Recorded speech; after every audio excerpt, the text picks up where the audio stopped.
안녕하세요. 이정환 목사입니다. 잘 지내고 계신가요? 우리가 온라인으로 예배드린 지 오늘로 9주차가 되었습니다. 두 달이 벌써 훌쩍 지나갔네요. 전례 없던 팬데믹의 상황으로 당황하기도 했지만 또 정부의 신속한 대응과 의료진의 헌신 그리고 사회적 거리두기에 참여했던 우리 빛나는 시민의식으로 다시 일상으로 돌아갈 준비를 마친 게 아닐까 하는 길에 섞인 바람을 해보기도 합니다. 하지만 여전히 조심스럽게 우리가 지낼 필요가 있겠죠. 보이지 않는 바이러스와의 싸움은 아직 끝난 게 아니니까 답답하시더라도 조금 더 힘내서 각자의 삶에서 생활 방역 잘 참여해 주셨으면 좋겠습니다. 오늘은 역사 네 번째이자 마지막 시간으로 다음 세대를 위한 역사, 욕망의 바이러스라는 제목으로 말씀 나누려고 합니다. 네 번밖에 안 되는 이 짧은 시간에 이 역사서라고 하는 이 방대한 양을 다 전반적으로 다룰 수는 없잖아요. 그래도 네 번의 설교를 통해서 최소한의 중요한 이슈들은 다루고 있었으니까 여러분들이 오경과 역사서 이런 흐름들을 놓치지 않도록 다시 한번 갈무리해 주셨으면 좋겠고, 그래야 나중에 우리가 소형 공부할 때 조금 더 깊이 있는 이야기들을 할 수 있지 않을까라는 생각이 듭니다. 그러니 아직 늦지 않으셨으니 말씀 묵상과 또 이 설교 영상을 통해서 다시 한번 성경의 전반적인 흐름들을 잘 이해해 가셨으면 좋겠습니다. 다른 거 듣는 게 너무 힘드시다면 보미자매가 그려준 그림만이라도 자주 보면서 눈에 익혔으면 좋겠습니다. 네. 코로나19 상황에서 각자 할 수 있는 일들을 열심히 다 찾고 계시죠? 예, 저도 그랬는데요. 코로나19의 상황에서 목사로서 할 수 있는 일들을 찾아야 했고 또 해야만 했습니다. 첫 번째는 말씀 묵상을 성실하게 업로드하고 또 유튜브로 설교 영상을 녹화하고 편집하고 업로드하는 것들을 새롭게 배우는 일에 적응해야 했죠.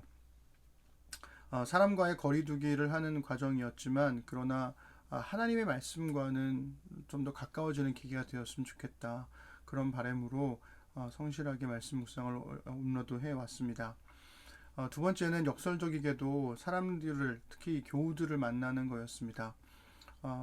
뭐 아무 생각 없이 그냥 코로나와 상관없이 막 만나고 다니는 건 아니었고요.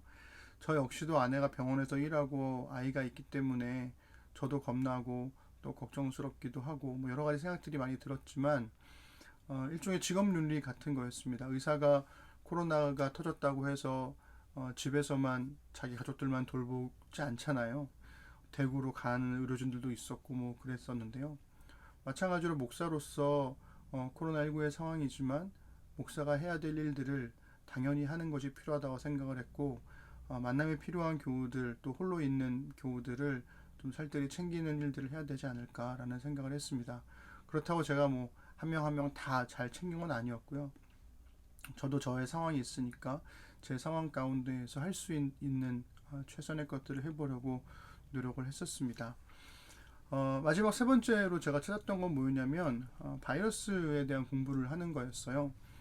바이러스가 주는 공포에 두려워하고 또 개인 위생을 철저히 하는 것만으로는 저는 좀 부족하다고 생각이 들었습니다.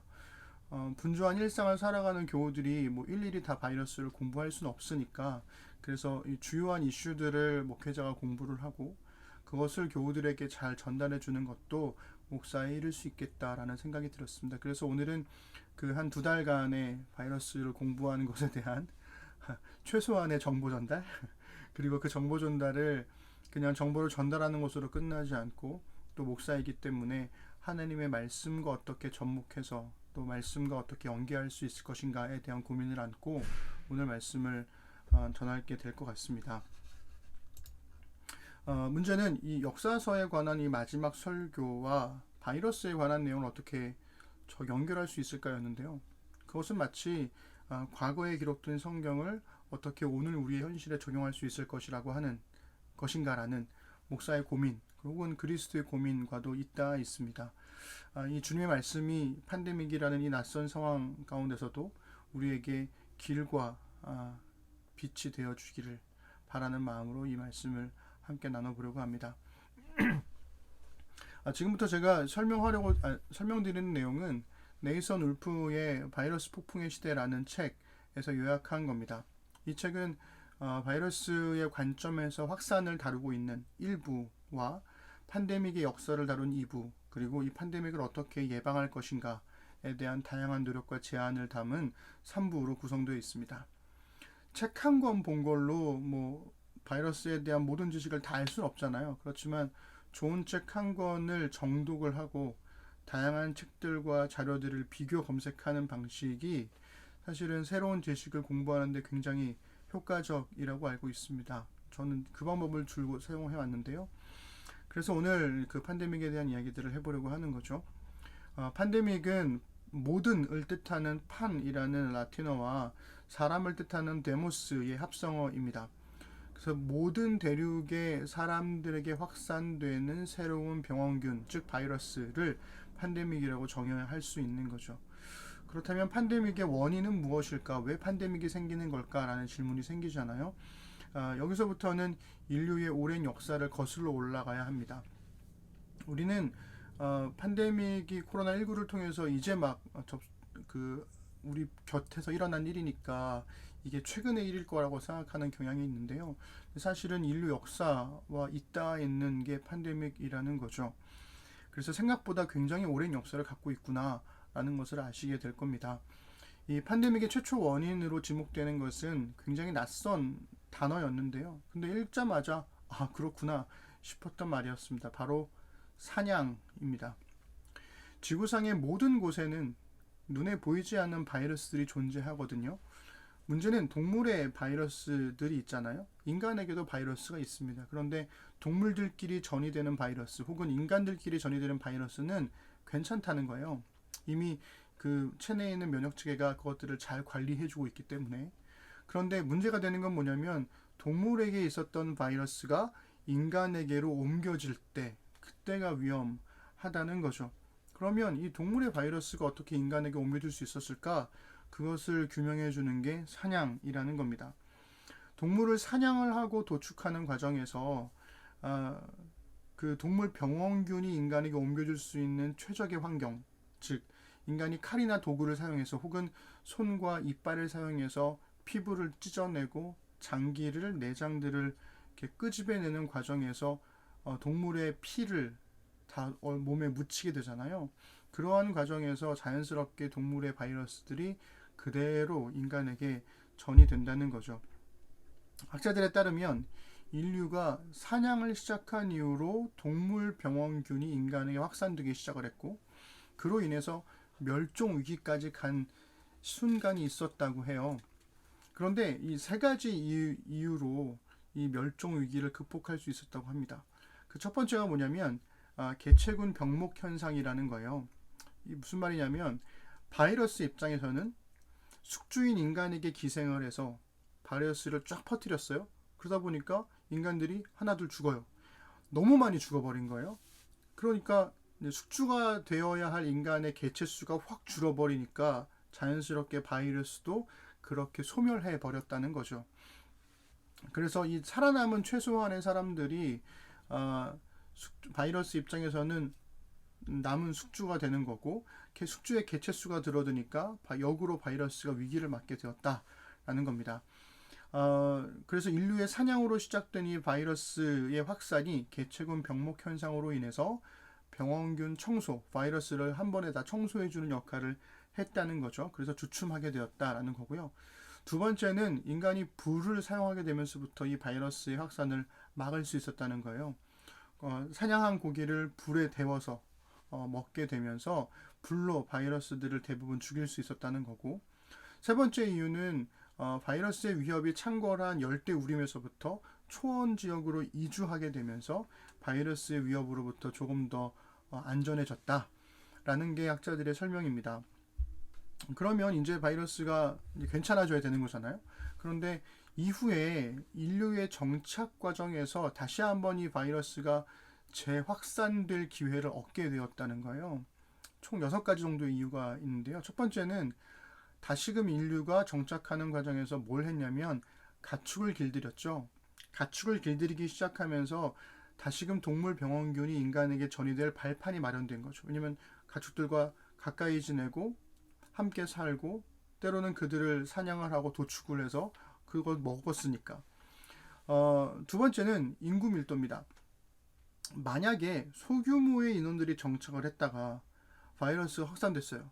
그러면 이들만 다 죽겠죠. 그리고 끝났을 거예요. 더 이상 숙주가 없으니까.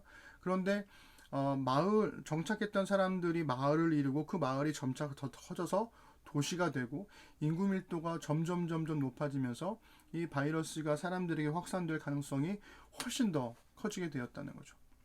세 번째는 전 이게 제일 치명적이라고 생각하는데요. 교통의 발달입니다.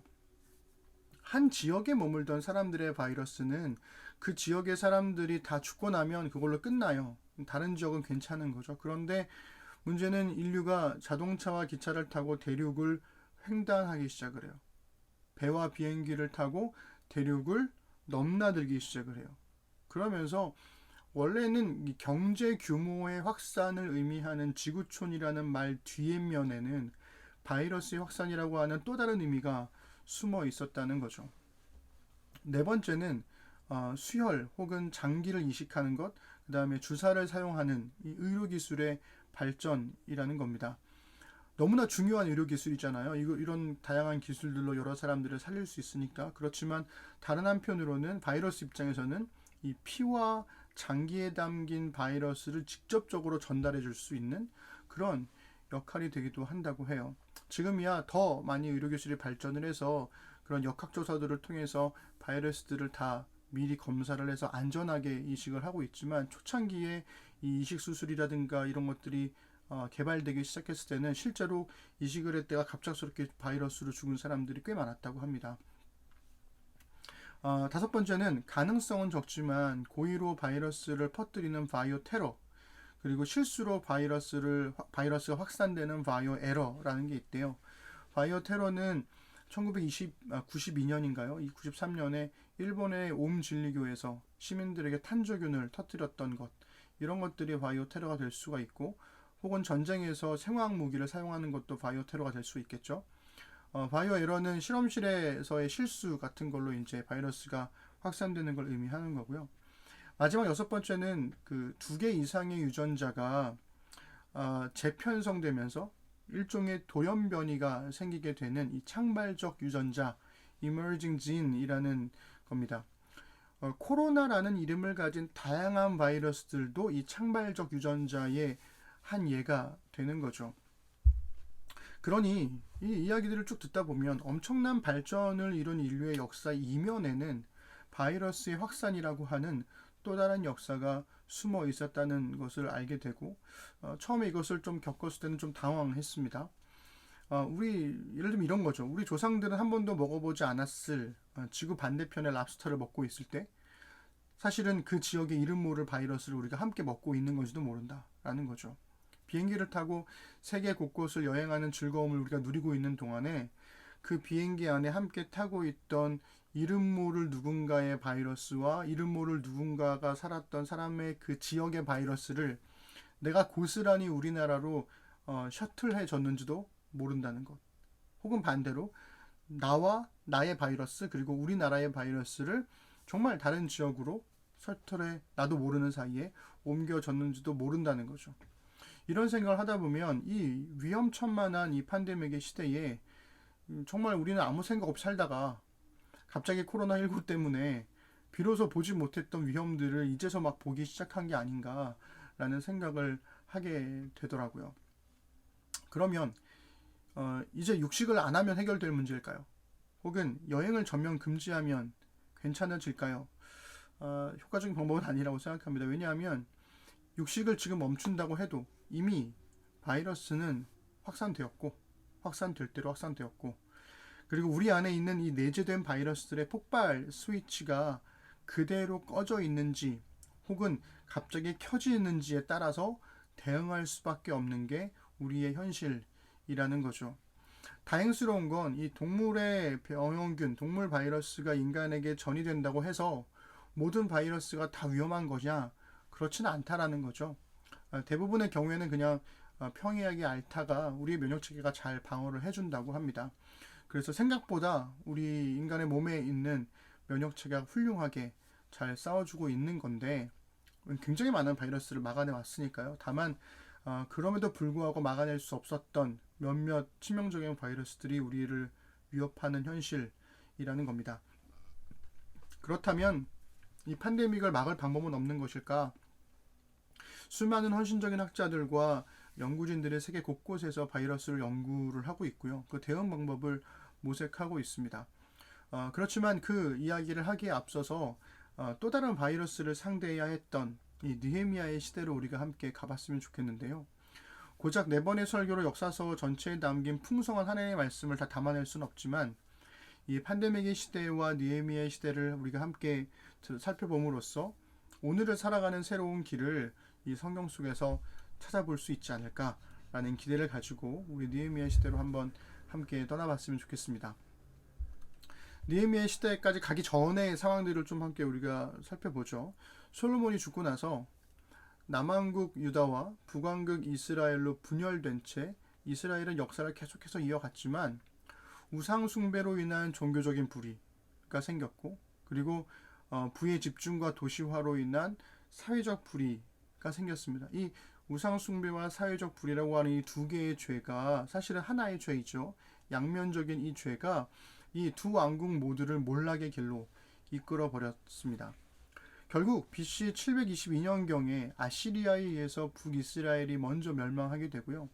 이 우상 숭배와 사회적 불의로부터 하나님께로 돌아오라고 외쳤던 이 예언자들의 무리가 예언자들의 그 말씀들을 갖고 있던 사람들이 남유다로 망명을 하게 되죠. 그러면서 그 북이스라엘에서의 예언 전통이 남유로 전달이 돼요.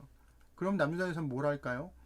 당연히 북이스라엘의 전철을 밟지 마라 라는 이야기를 막 했겠죠.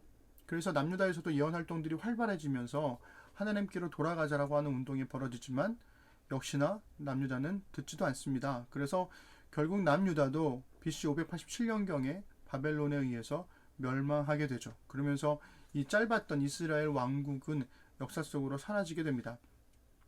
멸망 이후에 이스라엘은 세 부류로 흩어져요. 첫 번째는 바벨론의 포로로 끌려간 유다의 왕족들 엘리트들입니다. 그리고 다른 하나는 이집트로 망명한 사람들이었죠. 이들도 일종의 엘리트들이었습니다. 그리고 마지막으로는 폐허가 된 예루살렘에 남겨진 그 땅의 사람들. 히브리어로는 하암 아레츠라고 하는 굉장히 자주 반복되게 나오는 말인데요. 이 사람들은 그저 가난한 농민들, 평민들이었습니다. 그런데 세상이 또 한 번 격변을 하게 돼요. 유다를 정복하면서 위세를 막 떨쳤던 바벨론이 페르시아에 의해서 순식간에 몰락하게 됩니다. 그러면서 이 페르시아의 황제 고레스가 칙령을 반포를 해요. 고레스 실린더라고 하는 곳에 이 칙령이 기록되어 있는데요. 이 칙령의 내용은 뭐였냐면 모든 포로의 귀환을 허용을 하고 모든 포로들의 종교를 회복해라. 내가 다 국고를 털어서 다 해주겠다. 단 페르시아에 함께 동참하고 좋은 제국의 사람들로 살아달라. 뭐 이런 내용들인 겁니다. 결국에 멸망 후 50년이 지난 538년경에 바벨론으로 끌려갔던 포로들이 귀환하게 돼요. 예루살렘으로 돌아오죠. 이 귀환자들, 이들을 중심으로 성전을 재건을 하고 결국 516년경에 완공을 하게 됩니다. 그리고 그 이후에 에스라와 느헤미야가 페르시아의 후원으로 예루살렘으로 돌아오게 되면서 율법을 회복하고 성벽을 재건하는 일에 동참하게 되죠. 그리고 이러한 이들의 신앙 전통은 이제 이스라엘의 멸망 이후 훗날 유대교 전통의 주류로 자리 잡게 됩니다. 그러면 이집트로 간 사람들은 어땠을까요? 그들은 예레미야의 신학을 따라 그 땅에서 정착하며 새로운 신앙 전통을 만들어 가셨어요. 이들에게서 뭐가 나오냐면 이들의 후손들이 바로 그 구약 성경을 헬라어로 번역한 성경 70인경을 번역한 이들인 거죠. 이들의 선조격인 이집트로 간 사람들의 신앙은 굉장히 관대하고 포용적이었습니다. 그러니까 바벨론 포로로 끌려갔다가 돌아온 귀한 자들의 신앙이 굉장히 배타적이고 엄격했다면 이 이집트의 사람들은 포용적이고 관대했죠. 왜냐하면 그랬기 때문에 다실론의 사회인 이집트에서 야훼 신앙을 지켜나갈 수 있었다는 거예요.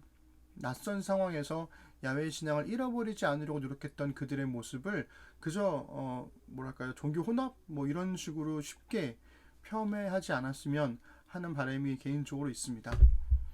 세 번째는 이제 예루살렘에 남겨져 있던 사람들인데요. 이 사람들이 좀 애매해졌습니다. 바벨론으로 갔거나 이집트로 간 사람들은 그래도 엘리트 계층에 속한 지식인들이었잖아요. 그런데 이 예루살렘에 남겨져 있던 사람들은 그냥 평범한 사람들이었습니다. 이들이 참 슬픈 게 북이스라엘이 멸망한 다음에 아시리아의 이주 정책 때문에 이방인들과 통혼을 하면서 정착을 했고요. 바벨론에 의해서 남유다가 멸망한 다음에는 바벨론의 이주 정책을 따라서 또 이방인들과 통혼을 하면서 정착을 했습니다. 그러다 보니 이들을 바라보는 귀환 자들의 시선은 좋지 않았어요. 왜냐하면 제국의 후원을 받고 귀환한 사람들의 눈에 이 사람들은 그냥 이방인들과의 결혼으로 야훼 신앙이 오염된 사람들 혹은 우상 숭배자들로밖에 보이지가 않는 거죠. 반대로 그 땅의 사람들의 시선으로 귀한 자들을 보면 저 사람들은 우리와는 다른 제국의 페르시아 제국의 후원을 받고 있는 저 높은 사람들인 거죠. 갑자기 굴러들어온들이 박힌돌을 빼낸다고 그들이 들어와가지고 갑자기 막 지도자의 역할들을 하게 되는 모습들, 막 성전을 자기들끼리 막 세우고 막 하는 모습들이 그리 탐탁지 않았다는 겁니다. 결국 이 포로 귀한 자들의 신앙 전통은 주류가 되었고 예루살렘에 살았던 그 땅의 사람들은 희생되었으며 이집트에 살았던 사람들은 소외되었습니다. 이 귀한 자들은 율법의 회복을 목적으로 한 이방인들과의 통혼을 과격하게 금지했고요. 그리고 이미 결혼한 사람들은 이혼하라고 요구를 했어요. 또한 성벽을 재건하면서 이방인들과의 명확한 경계선을 그어버렸습니다. 그러니 이 타인에 대한 포용과 배려를 미덕으로 삼는 현대사회의 시선으로 보면 이들의 모습은 쉽게 받아들이기 어려울 수밖에 없는 것 같아요. 다만 이미 나라를 잃고 제국의 숙주가 된 이들에게는 선조들의 신앙을 지켜내기 위한 최소한의 경계와 기준을 설정해야 했던 게 아닐까라고 우리가 이해하려고 해보는 거죠. 그러므로 이스라엘 멸망 이후에 다양한 야훼 신앙 전통들이 막 충돌하는 상황에서 야훼 신앙의 회복을 위한 에스라와 느헤미야의 이 배타적인 개혁의 모습을 조금은 이해해 볼 수 있지 않을까라는 생각을 해보게 됩니다. 에스라와 느헤미야의 관심은 경계를 설정하는 거였어요. 경계. 무엇이 하나님의 백성을 하나님의 백성답게 하는가에 대한 에스라의 대답은 뭐였냐면 성전 건축이 아니라 율법을 회복하라는 거였어요. 또한 무엇이 어떻게 하나님의 백성을 지켜낼 수 있는가에 대한 느헤미야의 대답은 성벽을 건축하는 게 아니라 율법을 실천하는 거였어요. 우리가 쉽게 오해하는 게 에스라는 율법 회복, 느헤미야는 성벽 재건 이렇게 얘기하는데요. 저는 약간 좀 다르다고 생각합니다. 율법의 회복을 외친 건 에스라지만 율법의 실천을 외친 건 느헤미야라고 생각을 하거든요. 둘 다 섞이는 부분도 있긴 하지만 어쨌든 성전과 성벽을 재건축한다고 해서 하나님의 백성이 회복되느냐? 그렇지 않다는 거죠. 중요한 것은 뭐였냐면 율법을 회복하고 율법을 실천하는 거였습니다. 오늘 우리가 읽은 본문은 성전과 성벽의 문제가 아니라 진짜 문제가 사람들의 마음속에 도사리고 있었다는 것을 보여줘요. 이스라엘의 진짜 문제는 그들의 마음속에 깊이 뿌리 박혀 있는 욕망의 바이러스였다는 것입니다. 생각해보면 이스라엘의 죄와 이 바이러스는 좀 비슷한 면들이 되게 많아요. 둘 다 일단 눈에 보이지 않죠. 근데 뚜렷한 증상이 나타나요. 증상이 나타나면 비로소 알아챌 수가 있습니다. 두 번째, 둘 다 이미 사람들의 몸에 깊이 뿌리 박혀 있어요. 언제나 몸 안에 있으면서 언제든지 확산 스위치를 켤 준비가 되어 있는 상태인 거죠. 세 번째 공통점은 둘 다 엄청난 인명피해를 낼 수 있다는 겁니다.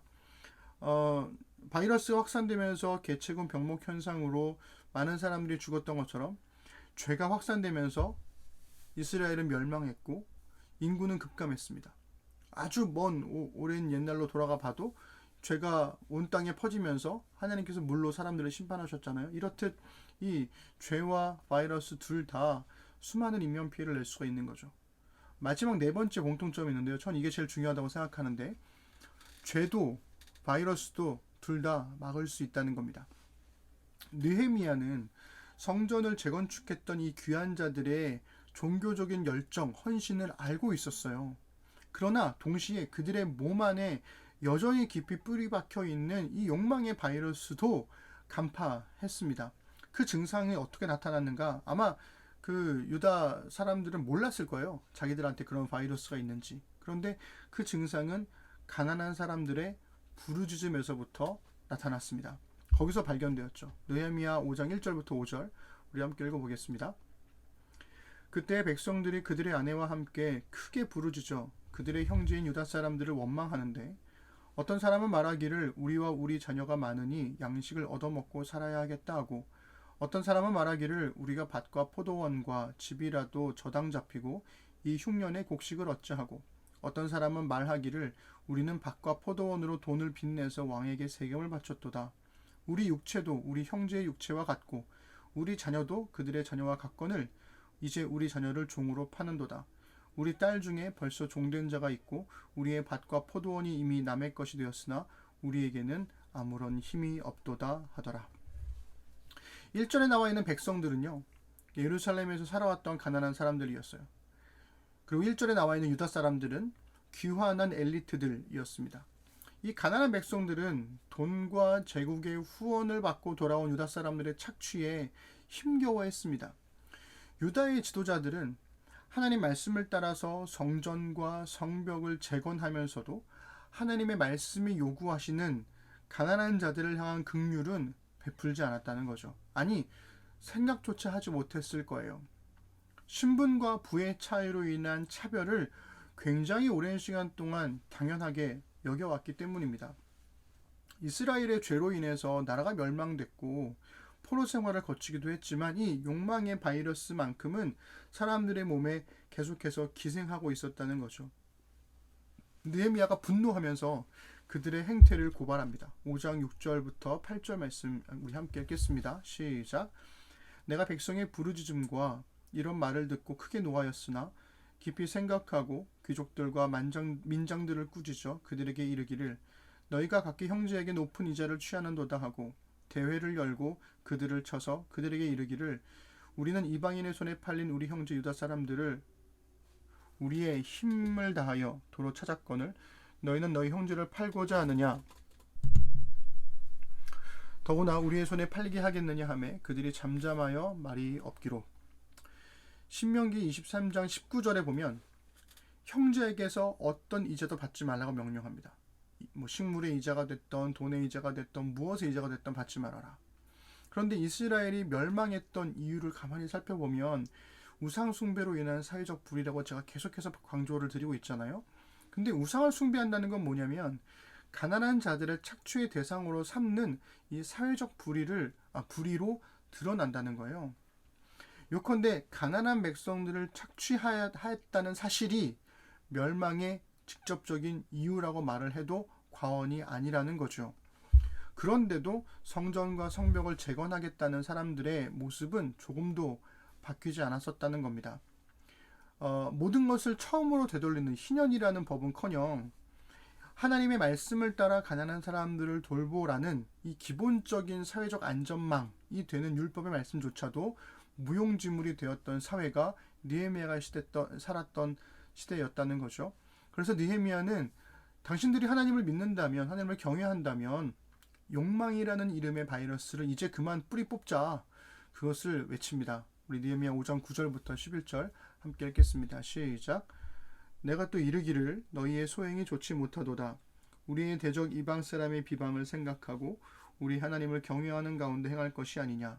나와 내 형제와 종자들도 역시 돈과 양식을 백성에게 꾸어 주었거니와 우리가 그 이자 받기를 그치자. 그런즉 너희는 그들에게 오늘이라도 그들의 밭과 포도원과 감람원과 집이며 너희가 꾸어준 돈이나 양식이나 새 포도주나 기름의 100분의 1을 돌려보내라 하였더니. 여러분 어떠신가요? 그리고 이 사람들은 이 느헤미야 말을 듣고 어떻게 반응했을까요? 다행히도 이 사람들은 가난한 사람들을 돌보겠다고 약속하면서 욕망의 바이러스를 방역하는 일에 동참하게 됩니다. 느헤미야 5장 12절 13절 우리 함께 읽겠습니다. 그들이 말하기를 우리가 당신의 말씀대로 행하여 돌려보내고 그들에게서 아무것도 요구하지 아니하리이다 하기로 내가 제사장들을 불러 그들에게 그 말대로 행하겠다고 맹세하게 하고 내가 옷자락을 털며 이르기를 이 말대로 행하지 아니하는 자는 모두 하나님이 또한 이와 같이 그 집과 산업에서 털어버리실지니 그는 곧 이렇게 털려서 빈손이 될지로다 하매 회중이 다 아멘 하고 여호와를 찬송하고 백성들이 그 말한 대로 행하였더라. 아멘. 되게 무섭지 않습니까? 당신들이 그렇게 하지 않으면 내가 옷자락을 털어버리는 것처럼 하나님께서도 너희 집의 모든 것을 다 털어버릴 거야. 그리고 거기에 아멘 하게 되는 거죠. 팬데믹을 막기 위한 여러 가지 제안들이 있었는데요. 테드 강연에서 상을 받기도 했던 이 레리 브릴리언트 같은 경우에는 early dictative 그리고 early response 둘 다 조기 감지와 조기 대응이라는 것을 강조합니다. 팬데믹을 막으려면 이 두 가지가 가장 중요하다는 거죠. 그래서 초국가적인, 초기업적인 그래서 그러한 다양한 예보 시스템을 우리가 함께 구축을 해야 팬데믹의 시대를 예방할 수 있다. 이렇게 제안을 했습니다. 또 다른 방식은 착한 바이러스들을 이용해서 나쁜 바이러스들을 막는 이 백신 개발 연구에도 우리가 노력을 해야 된다라는 거죠. 백신이 사실은 바이러스의 한 종류거든요. 바이러스에서 나쁜 것들을 제외한 하여튼 뭐 그런 바이러스 그런 겁니다. 그래서 이것들을 연구하는 것도 중요하다라는 거죠. 그 외에도 뭐 다양한 제안들이 있었는데 제가 제일 당황했던 건 뭐였냐면 흥미로웠던 건 뭐였냐면 바이러스 채터라는 개념이었어요. 이게 뭐냐면 아프리카 등지의 열대 우림에서 사냥으로 생계를 유지하는 소수의 그 사냥꾼들과 지속적으로 접촉을 하면서 만나면서 그들이 겪는 바이러스 증상들에 대한 정보를 얻어내는 것, 그것을 바이러스 채터라고 한다고 해요. 사냥꾼들에게 집중하는 이유는 뭐냐면 그들이 사냥을 통해서 동물 바이러스와 가장 먼저 접촉하는 사람들이기 때문에 일종의 그들의 파수꾼처럼 여긴다는 거죠. 그래서 그들이 겪는 다양한 바이러스 증상들을 조기에 검사하고 또 발견함으로써 팬데믹을 미리 예방할 수 있다, 막을 수 있다라고 믿는 방식입니다. 실제로 이 바이러스 채터는 가장 확실한 팬데믹 방법이라고 해요. 물론 되게 힘겨운 일이긴 하지만 그리고 인간에게 치명적인 여러 바이러스들을 조기에 막아냈던 경력도 있는 검증된 방식이라고 합니다. 여기까지만 보면 분명 되게 과학적이고 합리적인 대안들이잖아요. 그런데 이 네이선 울프가 책의 마지막에서 의외의 결론을 내는데요. 저는 이게 굉장히 놀라웠습니다. 그 내용을 제가 교환에 옮겨놨는데요. 우리 함께 읽어보겠습니다. 우리는 사냥에서 비롯되는 위험을 사람들에게 알리려고 노력하지만 진정한 적은 가난이라는 것도 인정한다. 이 만연된 문제를 해결하기 위해서는 사냥의 위험을 설명하는 수준에 그쳐서는 안 된다. 가난한 지역 주민들의 영양 문제를 실질적으로 해결할 수 있는 방법을 찾도록 도와주는데도 전력을 다해야 한다. 그들이 위험한 사냥을 대신할 대안을 찾도록 지원해야 한다. 그들이 자기 가족의 배를 채워주기 위해 사냥한 것을 비난할 수 없다. 우리는 건강한 사냥꾼 프로그램을 더 많은 지역으로 확대하는 데 그치지 않고 개발 및 식량 지원 조직들과 연대해서 그들에게 실질적인 해결책을 제공해 주려고도 노력한다. 여러분 어떠신가요? 되게 의외의 결론 같지 않으신가요? 저는 굉장히 놀랐거든요. 결국에 가난의 문제였다는 것인가 라는 거죠. 우리는 이 팬데믹이 일상화되는 시대를 살아가게 될지도 모르겠습니다. 여전히 우리는 생명을 위협하는 치명적인 바이러스들이 언제 어떻게 나타날지 모르고 있거든요. 현재로서 최상의 방법은 레리 브릴리언트가 말했던 것처럼 조기 감지와 조기 대응일 겁니다. 그러나 가장 근원적인 방법은 네이선 울프가 얘기했던 것처럼 생계를 위해 사냥을 하는 사람들의 가난을 해결해 주기 위해 노력하는 것이라는 거죠. 또한 우리는 팬데믹이 일상화되는 시대를 살아가는 사람일 뿐만 아니라 또한 그리스도인인 바이러스이잖아요. 우리는 생물학적인 바이러스를 막기 위한 다양한 노력에 동참하는 것은 당연한 거고, 거기에 덧붙여서 욕망의 바이러스, 욕망이라는 이름의 인류학적인 바이러스인 죄를 막기 위한 노력도 해야 한다는 거죠. 그리스도인의 조기 감지 시스템은 뭘까? 저는 성경 읽기라고 생각을 하고, 조기 대응 시스템은 기도라고 생각을 합니다. 그리고 가장 근원적인 방법은 느헤미야가 그러했듯이 하나님의 말씀을 따라 사람들의 가난을 해결하기 위해 노력하는 거죠. 그렇게 보면 그리스도인의 방법과 이 바이러스를 대처하는 사람들의 방법이 결국은 있는 거고, 이 사회의 모든 전반적인 문제의 근원에는 결국 가난의 문제가 있다라는 겁니다. 느헤미야는 다음 세대를 위해서 역사를 해석했고, 반성했고, 기대했고, 실천했습니다. 우리도 다음 세대가 팬데믹이 일상화된 사회에서 살지 않도록, 그리고 욕망의 바이러스가 만연한 세상에서 살아가지 않도록 우리도 우리의 역사를 해석하고, 반성하고, 기대하고, 그리고 실천해야 할 것입니다.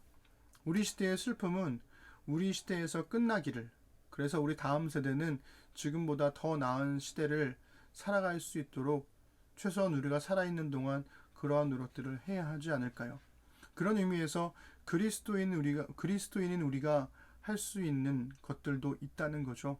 우리 안에 있는 욕망의 바이러스들을 잠재우고 그것들을 미리 예방함으로써 하나님의 말씀과 기도로 기꺼이 대응해 나갈 수 있는 그러한 삶을 살아가는 우리 신는 사람들이 되었으면 좋겠습니다.